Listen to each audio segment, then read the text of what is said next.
मेरे प्रिय भक्तों, शिव कहते हैं, जब शिष्य तैयार होता है तब गुरु बाहर नहीं आता, गुरु भीतर प्रकट होता है और उस दिन जीवन को कोई नया रास्ता नहीं मिलता। जीवन स्वयं रास्ता बन जाता है। पर उस अवस्था तक पहुंचने के लिए केवल ज्ञान नहीं चाहिए, चाहिए गुरु का मार्गदर्शन और चाहिए अनुशासन, क्योंकि बिना मार्गदर्शन के जीवन अंधा है और बिना अनुशासन के चेतना बिखरी हुई है। आज का यह शिव उपदेश तुम्हें बाहर से कुछ नहीं सिखाएगा, यह तुम्हें तुम्हारे भीतर उतार देगा। इसलिए सुनो, जल्दी नहीं, गहराई से। गुरु वचन शब्द नहीं होता, वह चेतना की चोट होता है जो भीतर लगती है और मन को हिला देती है। गुरु मार्गदर्शन बाहर की उंगली नहीं है, वह भीतर की आंख है जो खुलते ही भ्रम गिरने लगते हैं। और जब यह मार्गदर्शन जीवन में उतरता है तब अनुशासन अपने आप जन्म लेता है, बिना डर के, बिना दबाव के, क्योंकि जो गुरु को भीतर बैठा लेता है उसे खुद को संभालने के लिए किसी और की जरूरत नहीं पड़ती। यही अनुशासन है, यही साधना है और यही वह द्वार है जहां से जीवन धीरे धीरे शिवत्व में प्रवेश करता है। शिव कहते हैं, जीवन में सबसे बड़ा अंधकार बाहर नहीं होता, सबसे गहरा अंधकार भीतर होता है, जहां मन सब कुछ सुन चुका होता है, सब कुछ पढ़ चुका होता है, फिर भी दिशा नहीं पाता। उसी अंधकार में गुरु मार्गदर्शन जन्म लेता है। गुरु मार्गदर्शन कोई आदेश नहीं है, कोई नियंत्रण नहीं है, वह भीतर जलाया गया दीप है जो जलते ही यह नहीं पूछता कि रास्ता कहाँ है, बल्कि अंधकार से कह देता है कि अब हट जाओ। गुरु बाहर खड़ा होकर रास्ता नहीं दिखाता, गुरु भीतर बैठकर दृष्टि दे देता है और जब दृष्टि जाग जाती है तब रास्ते स्वयं प्रकट हो जाते हैं। इसलिए शिव कहते हैं कि गुरु मार्गदर्शन का पहला प्रभाव जीवन में शांति नहीं बल्कि असहजता लाता है, क्योंकि जैसे ही भीतर की आंख खुलती है वैसे ही अपनी गलतियां दिखने लगती हैं, अपने भ्रम दिखने लगते हैं, अपने झूठे सहारे दिखने लगते हैं और मन उसी क्षण पीछे हटना चाहता है।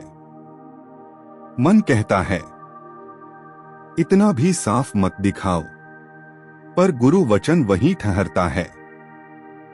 वह हटता नहीं, वह प्रतीक्षा करता है, क्योंकि गुरु जानता है जब तक शिष्य स्वयं अपने अंधकार को देखने का साहस नहीं करेगा तब तक प्रकाश भी बोझ लगेगा। गुरु मार्गदर्शन धक्का नहीं देता, वह मौन में खड़ा रहता है और शिष्य को स्वयं आगे बढ़ना पड़ता है। यही कारण है कि कई बार शिष्य कहता है, गुरु कुछ करता ही नहीं, पर शिव कहते हैं, गुरु सबसे बड़ा कार्य वही करता है जो दिखाई नहीं देता, वह भीतर की दिशा बदल देता है। जब दिशा बदल जाती है तब जीवन की गति अपने आप बदल जाती है।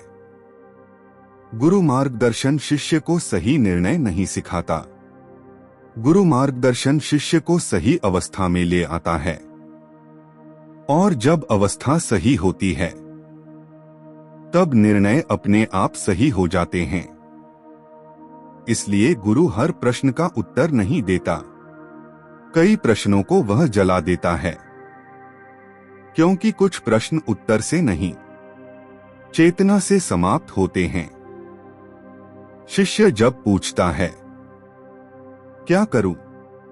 तब गुरु भीतर कहता है, पहले ठहरो, और वही ठहराव साधना बन जाता है, क्योंकि संसार भागना सिखाता है और गुरु रुकना सिखाता है। शिव कहते हैं, जो रुकना सीख गया वही सही चलना सीख पाएगा। गुरु मार्गदर्शन का यही रहस्य है।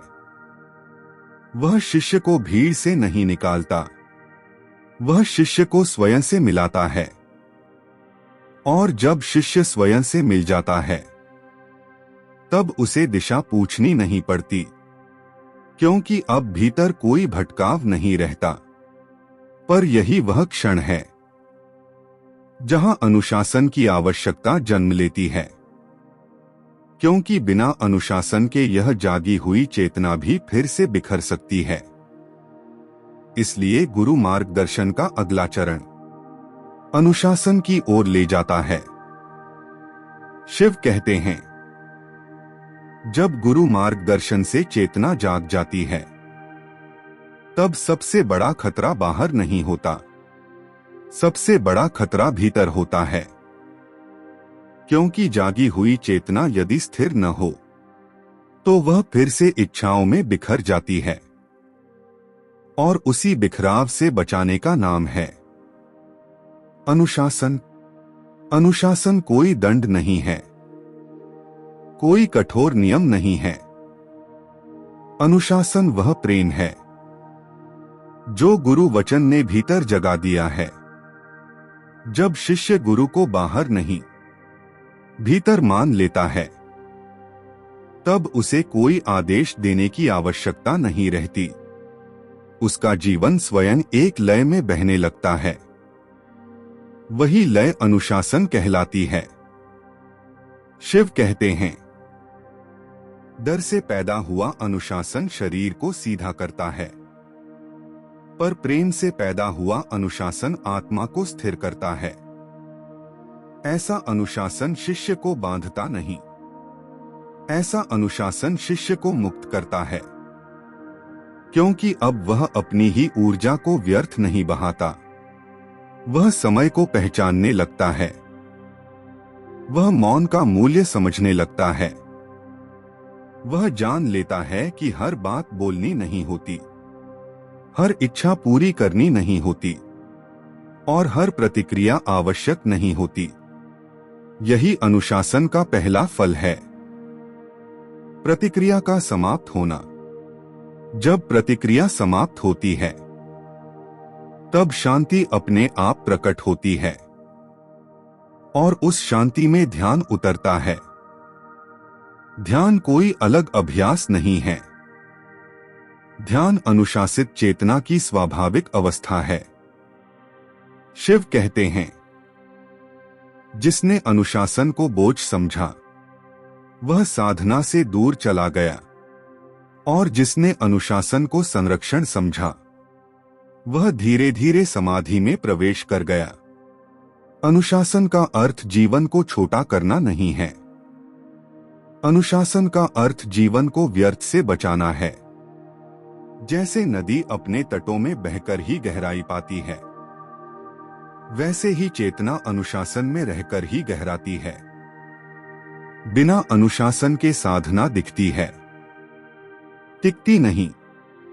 बिना अनुशासन के ज्ञान चमकता है, पर शांत नहीं करता। इसलिए गुरु शिष्य को पहले बड़े नियम नहीं देता, वह छोटे छोटे अनुशासन देता है। समय पर उठना, समय पर मौन रखना, समय पर कर्म करना, और समय पर रुक जाना। इन्हीं छोटे अनुशासनों से शिष्य का अहंकार धीरे धीरे पिघलता है, और जब अहंकार पिघल जाता है, तब गुरु भीतर पूरी तरह स्थापित हो जाता है। उस अवस्था में शिष्य को सही गलत पूछना नहीं पड़ता, उसका अंतर्मन स्वयं उत्तर बन जाता है। यही गुरु मार्गदर्शन की पूर्णता है, यही अनुशासन की सिद्धि है। और शिव कहते हैं, जिस दिन शिष्य को यह अनुभव हो जाए कि अब उसे स्वयं को संभालने के लिए किसी बाहरी सहारे की आवश्यकता नहीं, उसी दिन समझ लेना गुरु का कार्य पूर्ण हुआ। क्योंकि अब गुरु मार्ग नहीं दिखा रहा, अब गुरु स्वयं मार्ग बन चुका है। और वही अवस्था शिवत्व है, जहां जीवन चलता भी है और भीतर सब कुछ स्थिर रहता है, जहां शब्द समाप्त हो जाते हैं और मौन बोलने लगता है। वही मौन शिव है, वही अनुशासन समाधि है, वही जीवन का अंतिम उपदेश है। जय जय गुरुदेव, जय महाकाल, ओम नमः शिवाय। ऐसे ही भक्ति, कथा और उपदेश से भरे वीडियो के लिए हमारे चैनल को सब्सक्राइब करें और भक्ति की इस यात्रा में हमारे संग जुड़े।